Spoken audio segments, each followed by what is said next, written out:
नमस्कार जय जगन्नाथ लिमास किचन को आपण मानक स्वागत मु आज आपण मानक सहित गोटे सुंदर रेसिपी शेयर करने जाऊँगी जो रेसिपीटी आपण गरम भात हो कि पखाल सबुथ खाई पारे एमें कौन मसला व्यवहार करूना जेहेतु गरम बहुत पड़ुची मसला मसली ये खावाई इच्छा हुए ना से रेसिपीटी आप निश्चय थे ट्राए करूँ देखिए आपन को बहुत पसंद आसो भिडटी जब भल लगे मो चैनल को सब्सक्राइब करने सहित वीडियो गोटे लाइक करेंगे आपण फ्रेंड्स और रिलेटिव सहित शेयर करने जमा भी भूलें ना। रेसिपीटी बहुत सिंपल एवं बहुत कम समय बनी जाए से आप बहुत कम समय प्रस्तुत करेंगे रेसिपीटी देखो प्रथम रेसिपी कौन कौन सब सामग्री नहीं प्रथम ये शाग कि सहित गोटे आलू और गोटे बैगण और सहित किसी बड़ी ये मुझे लेउटिया शाग नहीं शाग मु छात उपर बुणी से पूरा फ्रेश अच्छी एवं तोलिकी सागे सागे नहीं आसिक प्रस्तुत करुच्ची प्रथम ये गैस ऑन करी गोटे कड़े बसी नहीं बड़ी मुझे जी मोर बड़ी आवश्यक शाग को लक्ष्य करके आपड़ अधिका कि कम ये बड़ी करेंगे ये मुझे सोरिष तेल देकी बड़ी की भाजी आपण मैंने चाहिए रिफाइन देकी भाजी पारे देखो बड़ी आमर बहुत भल भाव में भाजी गला एवं आम गोटे प्लेट को बड़ी को बाहर कर नवा साधारणतः छोट पिला माने तो शाग खाइबापी टे पसंद करती ना कि जब आप भाव में थे प्रस्तुत करके खुआइबे ताले से निश्चय खाइबे और बहुत स्वादिष्ट यहाँ खाइबापी बहुत ही बढ़िया लगे तापर देखो मुझे बड़ी को बाहर कर से देनी गोटे चामच सोरिष तेल तापर ये प्रथम जो आलू देखी आपण मानू से आलू को पूरा छोट छोट खंड करके काटी नहीं आप जो भाव में वीडियो देखुंत एवं आम आलू को किसी समय एपट सेपट करके भाजी नवा और से देना बैगण आलू और बैगण को आम ए भल भाव में भाजवा एवं से नवा स्वाद अनुसार लुण और आधा छोटा चामच हलदी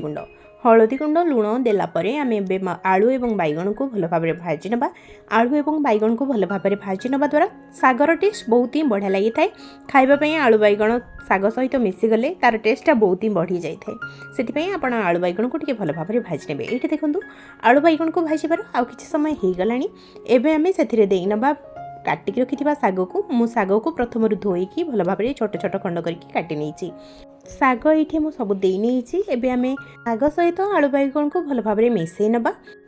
आपण मैंने ये आलू और बैगणर क्वांटिटी अधिका कि कम करेंगे मुझे मो हिसाब से नहीं आपण मुझे शाग नहीं से शाग को लक्ष्य करके आलू बैगण ये नहीं आम कि समय शाग को भल भाव में सीझापी छाड़ा और ता सहित आलू भल भाव में सीझेब शागरू आमर पानी बाहर स्टार्ट हो किसी समय पर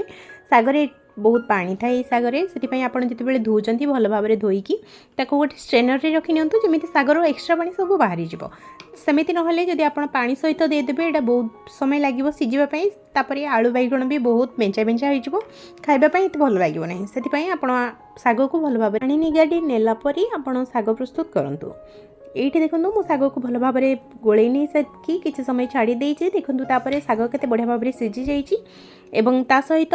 ये आमर तरकारी कलर के सुंदर देखा ना एवं आम से देना भाजिकी रखि बड़ी को मो प्रथम टी गुंड कर हाथ में बेसी पूरा गुंड करना अल्प अल्प खंड कर छोट छोट एवं आम बड़ी को तरकारी देना और आउ कि समय एपट सेपट करके भल भाव में गोले नवा ये आमर शागर अल्प टिके पानी अच्छी आप देखिए तो जानीपे यही भाव में पानी अल्प टिके थिला बेले आप बड़ी ही देवे ना बड़ी पूरा टाण रही शागर भल लगे ना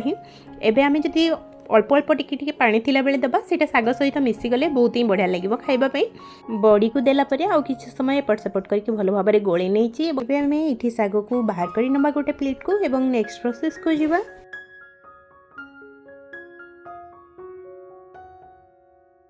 ये शाग को जाड़ी नेलापर मु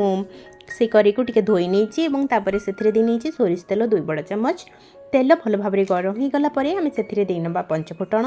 फुटण फुटीगला आम से देना 2टी सुखिला लंका